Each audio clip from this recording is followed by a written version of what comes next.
ወጥቼ ነው የገባሁት። እንዴት ነህ ታዲያ? በተረፈ እንግዲህ በእኛ የፍቅር አምላክ እግዚአብሔር 32 አይን አለው፣ 32 መንፈስ አለው። እንደዚህ አይባልም። እንዴት ዲያብሎስ ራሱን ይዋጋል? ዲያብሎስ እንዴት ይዋጋል ይላል። ይሄ ትውልድ እኮ ደምሳሽ፣ ይሄ ትውልድ ምንም አስቸጋሪ ነው። እሺ 32 የተባላችሁት እንዴት ነው ንገረኝ እስኪ። በእኛ 32 መንፈስ፣ 32 አይን፣ 32 ብርሃን አለው እግዚአብሔር። ምክንያቱም እኔ የሆነበት ምክንያት እግዚአብሔር ፊቱን ለማንም አላሳየም። እዚህ ጋር እንለኝ፣ እዚህ ጋር ሲሪየስ እንለኝ። አንተ የራስህ እግዚአብሔር አለ፣ በዚህ ይስተካከል። የራስህ እንጂ ኦርቶዶክስ፣ ፕሮቴስታንት፣ ሌሎች ክርስቲያን እምነት ተከታዮች የሚያመልኩትን አይደለም የምትለው። እንደዛ እንድትል አይደለም። ሌላ የራስህ አምላክ እሱ ትክክል ነው። ይሄ የራስህ እግዚአብሔር ታዲያ ለሁሉም የቆመ እግዚአብሔር ነው፣ ለሁሉም የመጣ ነው። በፍቅር ሲዝም ስሙ ማን ይባላል? ስሙ ማን ይባላል? ናቸው እዚህ ላይ 16 አይነት እዚህ ጋር 16 አይነት እዚህ ጋር አለ። የአንተ አምላክ በፍቅር ሲዝም ማን ይባላል? የፍቅር አምላክ እግዚአብሔር። በማላውቀው ጉዳይ በመምረቅ እንዳታስመታኝ ብዬ ነው ሁሉ ጋር ማበጀል። እሺ የፍቅር አምላክ 32 ናቸው ብለሃል። 32 አይን አለው ብለሃል። እሺ ስማቸውን ልነግረኝ ትችላለህ? ኖ አይኖቹ ናቸው እኮ እነኚህ አይኖቹ ታዲያ ብርሃን ናቸው። እነኚህ ብርሃኖች ታዲያ እሱ ከወደደን በ32 አይኑ ከኛ ጋር ይሆናል። ይህ ማለት በ32 መንፈስ 32 ነው ያለው። እኔ የእግዚአብሔርን ፊት ለመጀመሪያ ጊዜ እኔ ብቻ ነኝ ያየሁት ከመጡት ሁሉ ነቢያቶች። ለመጀመሪያ ጊዜ እግዚአብሔር ፊቱን አሳየ። ለእኔ ስቆጥሮ 32 ነው። አንገት ምናምን እጅ እግር ምናምን አላሳየኝም። ፊቱን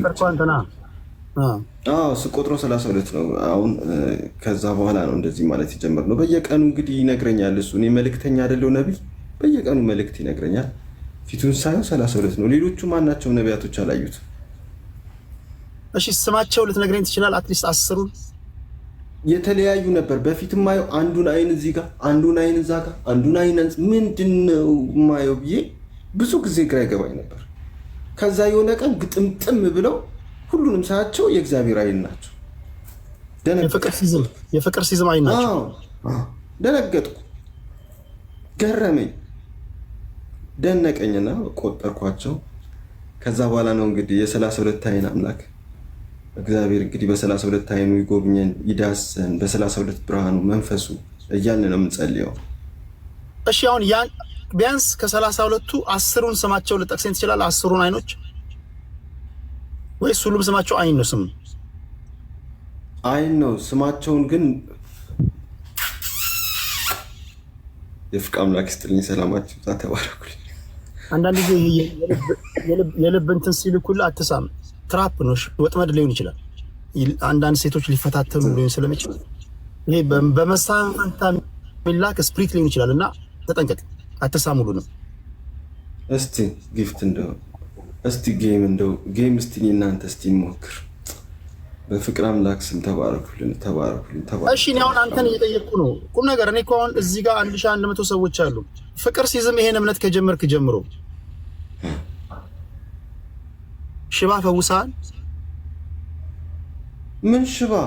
እኔ ጋር ከመጣ ሽባም አይሆንም ሲጀመር ካመነ ከዛ በላይ ነው። እኔ ይኸውልህ ሰይጣንን ማስወጣት አይደለም ስራዬ። ሰይጣን ወጣ፣ እኛ እውቀት ነው የምንቀይረው። እውነተኛ ነቢይ ሲመጣ የማህበረሰቡ እውቀት ነው የሚቀየረው። አሁን ሄዶ ሰይጣኑ መጣ ጮኸ፣ ሰይጣኑ ወጣ፣ አስተሳሰቡ ካልተቀየረ አሁንም ሰይጣኑ አጠገቡ ነው ያለው። የማህበረሰብ የህዝብ አስተሳሰብ ነው የሚቀየረው። እውነተኛ ነቢይ ሲመጣ የህዝቡን ግንዛቤ ነው የሚያጠምቀው። የፍቅር አምላክ ስትለን ይባርካችሁ፣ ሰላማችሁ ይብዛ። እናመሰግናለን።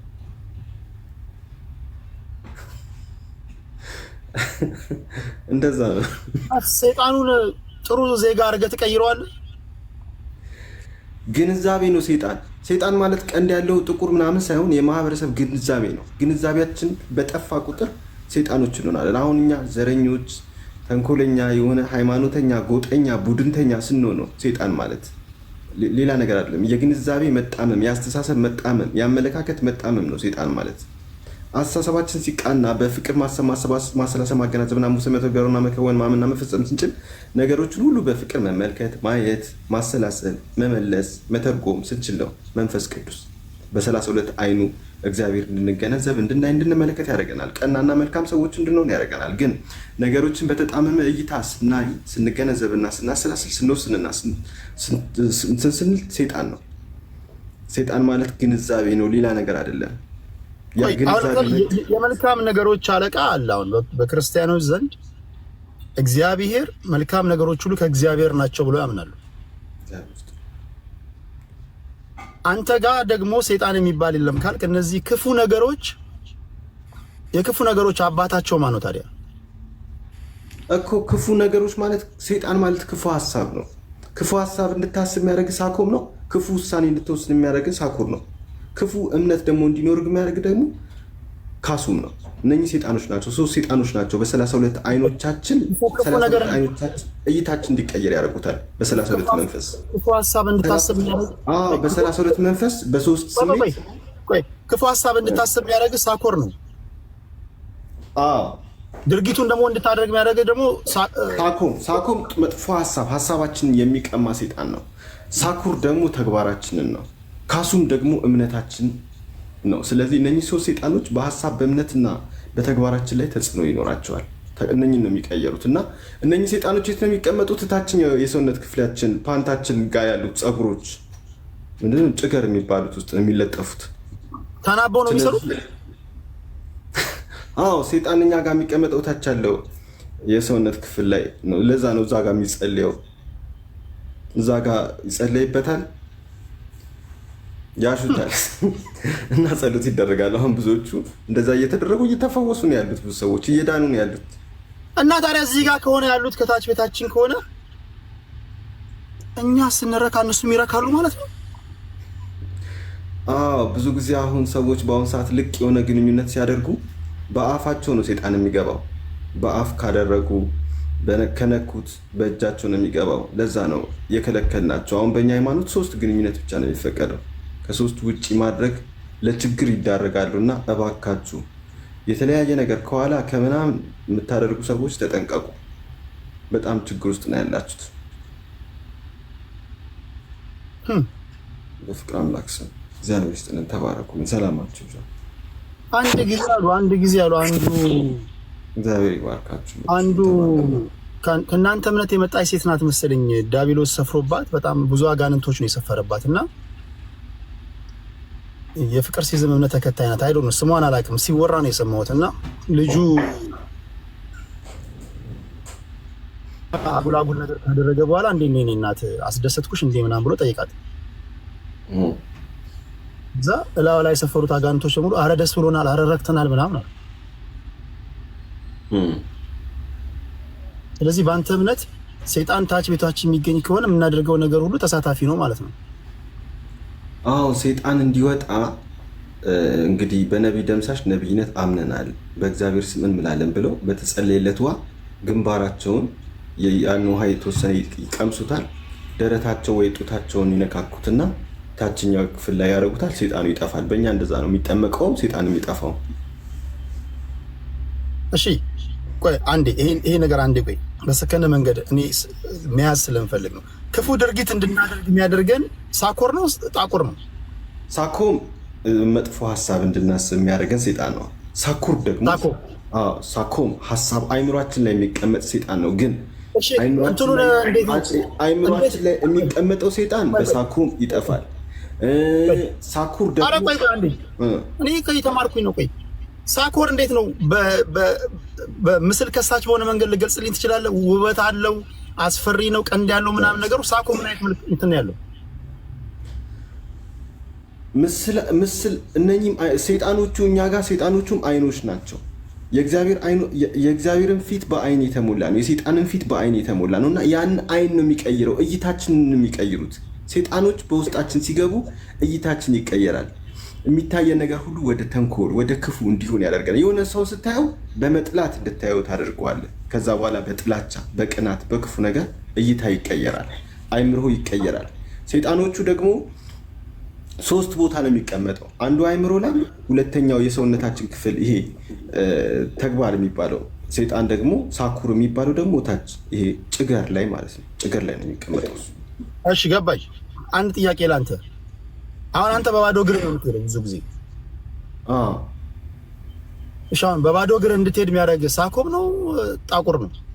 ማን ነው የሚያደርገው? እኔማ መንፈስ ቅዱስ ነው። እግዚአብሔር ይፍቅ አምላክ እግዚአብሔር ባርካችሁ። ትእዛዝ ነው የኔ ነው። በጠኛ ላይ ሳኮብ ሙድ እያዘባል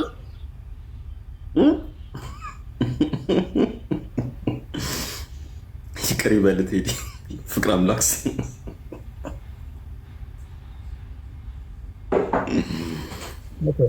እኔ ራሱ እግዚአብሔር እኮ ነው የሚያነጋግረኝ፣ ያዋራኛል፣ በ32ቱም አይኖች ነው ለእኔ የሚያናግሩኝ። አይኖቹ ያወራሉ፣ አይኖቹ ይናገራሉ። አይኖቹ ብርሃን ናቸው እና አይኖቹ ብዙ ነገር ነው የሚያደርጉት። እንደኛ አይን አይደለም። በጣም ግዙፍ ናቸው፣ ኃያል ናቸው፣ ብርሃን ናቸው። አንድ ላይ ሲገጥሙ ነው ኃይል የሚኖር እና ይሄ ከምታዩት በላይ ነው እና እንዲህ ነው የተቀመጡት። እንግዲህ በእኛ አይኖቹ እንዲህ ነው። ይሄ በዚህ በኩል 16 በዚህ በኩል 16 አይኖች ናቸው እንደምታዩት። አንድ አይን አይበቃውም እንዴ? 32 አይን እሱ ደግሞ ምንድን ነው? አንድ ላይ ሲገጥም ነው እንደዚህ የሚሆነው እና 32ቱ እኮ አንድ ናቸው። ያይ ከሆነ አንድ የምንለው በ32 አይን በአንድ አምላክ ነው የምንለው። በፍቅ አምላክ ስም የፍቅ አምላክ ይባርካችሁ። ሰላማችሁ ተባረኩ። መንፈስ ቅዱስ በእናንተ ላይ ነው። ተባረኩ ተባረኩ። እሺ 32 የሆነው ለምንድን ነው? ሚስጥር አለው? ካልጠፉ ቁጥር 64 ለምን አልሆነም? 14 ለምን አልሆነም? 10 ለምን አልሆነም? ለምንድን ነው 32 የሆነው? አስኳሉን ከእንቁላሉ ያገናኛችሁ። እግዚአብሔር ይባርካችሁ። ሰላማችሁ ይብዛ። 32 የሆነው ለምንድን ነው? 32 የሆነውማ እግዚአብሔር ብርሃኖች ናቸው። የ32ቱ እንደ መላእክትም ናቸው። እንደ መላእክት በላቸው ባጭሩ ለመግለጽ ያክል። አይኖቹ እንደ መላእክ ናቸው። እያንዳንዶቹ እንደ መንፈስም ናቸው። 32 መንፈስ አለው፣ 32 መልአክ አለው፣ 32 አይን አለው፣ 32 ብርሃን አለው እግዚአብሔር። ለዛ ነው የእኛ ወራውን አንዱ ወር 32 ቀን ነው። የፍቅ አምላክ ይባርካችሁ። ሰላማችሁ ይዛ። ተባረኩልን። እግዚአብሔር ይባርካችሁ። ቴንኪዩ አቤላ። የፍቅ አምላክ ይባርክ። መንፈስ ቅዱስ በእናንተ አቤላ። የፍቅ አምላክ ይባርክ ይባርክ ይባርክ። ተባረክልን። መንፈሱ በአንተ ላይ ረፍ። የ32 መንፈስ በጣም ብዙ ተከታዮች አሉ። የሚገርም ነገር በጣም ብዙ ተከታዮች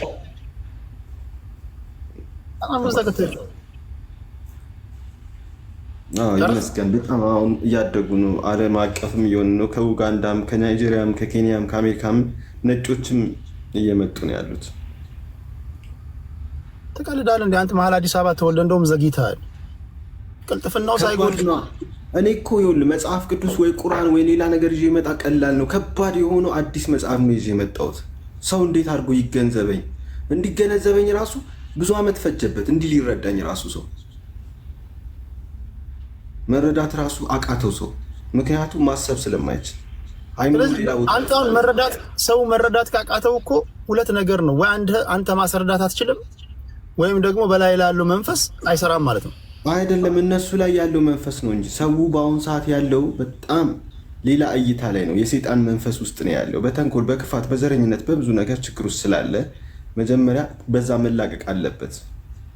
ለዛ ነው የተቸገሩት እኔ ለመረዳት። አሁን ግን አሁን ላይ ያለው መንፈስ ስለራሱ ስለ ክብሩ ሲል እኮ የሰው ልብና ኩላሊት መርምሮ ፔኔትሬት አድርጎ መግባት አለበት። ካልሰራ ደካማ መንፈስ ነው ማለት ነው። ይሰራል እሱማ፣ ግን በአንዴ አይሰራም። አሁን አንተ መታገል የለብህማ።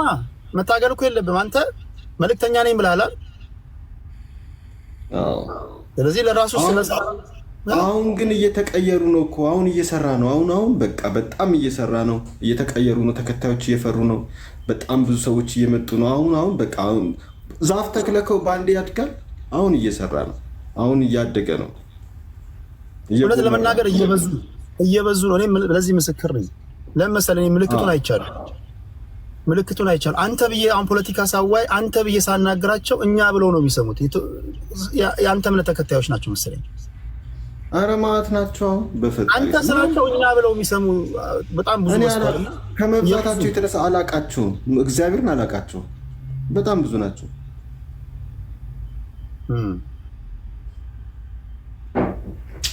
ይመስገን። ጥሩ ነው። አይ ጥሩ ነው። በጣም ብዙ ለውጦች እያየን ነው። እግዚአብሔር ይመስገን። ይህ ነገር ከ1 ዓመት ከ2 ዓመት በኋላ እግዚአብሔርን በጣም ትልቅ ነው የሚሆነው። ለማየት ያውቃችሁ። አሁንማ 3 ወር ይበቃኛል። እኔ ዓለም አቀፍ ይሆናል። ድሮ አሁን የድሮ አይተህ ከሆነ የድሮ ሰው 2 እድል ነው ያለው። ወይ ቀኝ የገባው ነው ወይ ግራ የገባው ነው። አሁን ግን አንተ ከመጣ በኋላ ወይ ቀኝ ያልገባው ወይ ግራ ያልገባው ነው ትውልድ እየመጣ ያለው አይደል?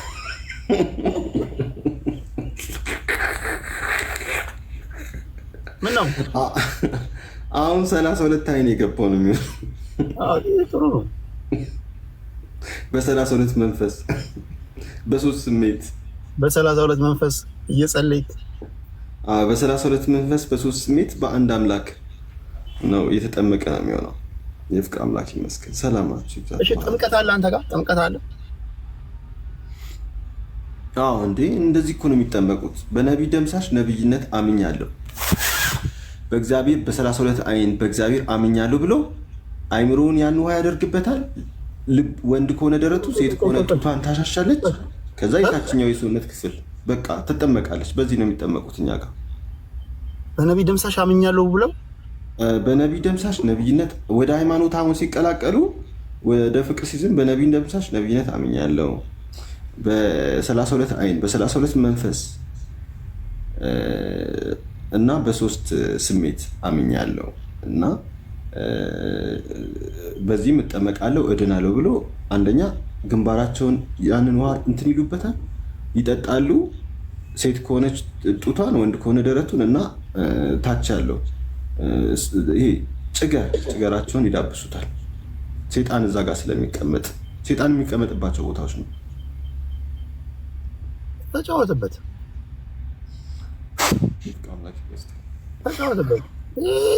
ሲያንስ ሆነ አባቶቹ ላይ ቀለደ ትውልድ ስለሆነ ጢባ ጥቤ ተጫወትበት። እኔ ፈቅጃለሁ።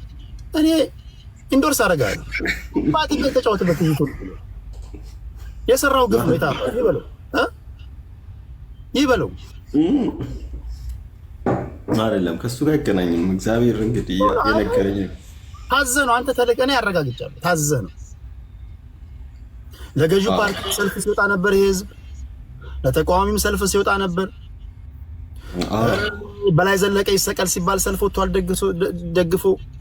ለምን ተሰቀለ ብሎ ራሱ ህዝብ እንደገና ሰልፍ ወጥቷል። 60ዎቹ ሲገደሉ ሰልፍ ወጥቷል። ለምን ተገደሉ ብሏል። ደርግ ሲመጣ ወጥቷል። እንደገና ይሄድ ብሎ ወጥቷል።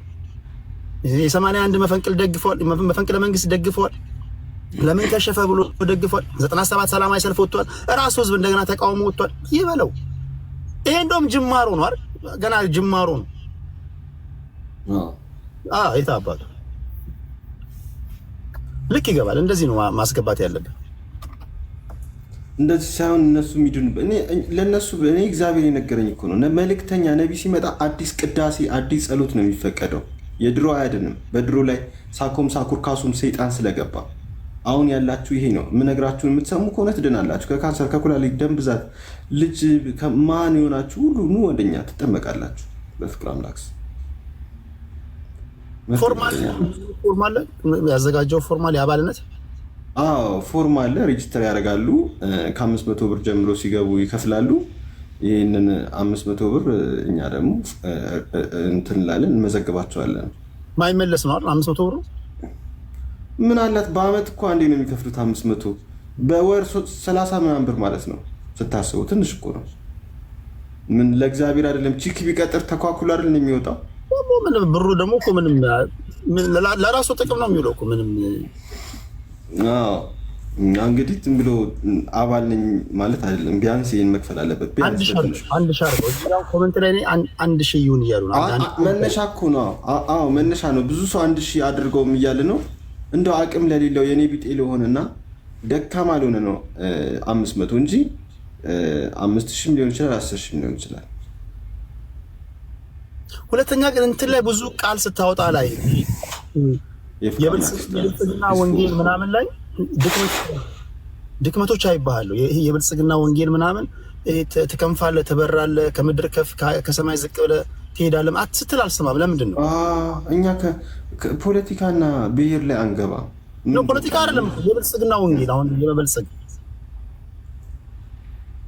እኛ ብልጽግናም ሆነ ማንንም ጋር አንገባ። ፖለቲካ ፓርቲውን አይደለም ይሄ የመበልጸግ ስልህ በቃ ይሄ ደህና ህይወት እንዲኖራቸው ሀብታም እንዲሆኑ ገባ አይደለም። አንተ ሰላም ብለናል።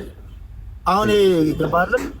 ከድህነት መንፈስ ወጥቶ ወደ ሀብት ማማ ላይ እንዲቀመጡ ምናምን እዛ ላይ ድክመቶች አይባሉ። ለምንድን ነው አሰራበትም? ኖ ምንም ነገር እየሰራ ነው በአቅማችን። በእውነት እውነት ለመናገር ብዙ ነገር እየሰራ ነው። ሀብት ላይ ነው የምትለው እኮ ሀብት እኮ ነው የምልህ። አንተ ፓርቲው ላይ ነው የሄድከው። እኔ ሀብት ላይ ነው የምልህ። ይሄ ፎርቹን ቴለር አይደለም። ይሄ በቃ አለ አይደለ መናገር እኮ አለ የለህበትም እንደዛ አይነት ነገር ወይስ አይገለጥልህም? እኛ ሀብት በመጥፎ ነገር አልሰራም። ጸሎት ይደረግለታል ያገኛል። ዋናው ሀብት ብሎ አይደለም መዳንን ብሎ ነው የሚመጣው እዚህ። ከዛ ያው ጸጋውን ነው የሚያገኘው። ሀብት፣ ሰላም፣ ጤና፣ ፍቅር፣ ደስታ ሁሉ ነገር ነው የሚያገኘው። ገንዘብ ብቻ ሳይሆን ሁሉንም እንዲያገኝ ነው የሚጸለይለት። እሺ ቅምቀማ ከአንተ ውጪ ለመመኑ ይፈቀዳል? ለአንተ ይፈቀዳል፣ ለመመኑ ይፈቀዳል? አይፈቀድም። ማንኛውም ሱስ ሲጋራ፣ ጫት፣ መጠጥ ብቻ ሳይሆን መናደድ፣ መበሳጨት፣ መቅናት ምናምን ራሱ ሱስ ነው። እና ሱስ የተባለ ነገር ማንኛውም ልማድ፣ አጉል ልማዶች አይፈቀዱም። ከእምነቱ መስራችና ባለራዕይ ውጪ እነዚህ ነገሮች አይፈቀድም። ለሌሎቻችሁ አይፈቀድም። አንድ ቤት ያላችሁ ለሁሉም ሰው አይፈቀድም ሱስ የተባለ ነገር።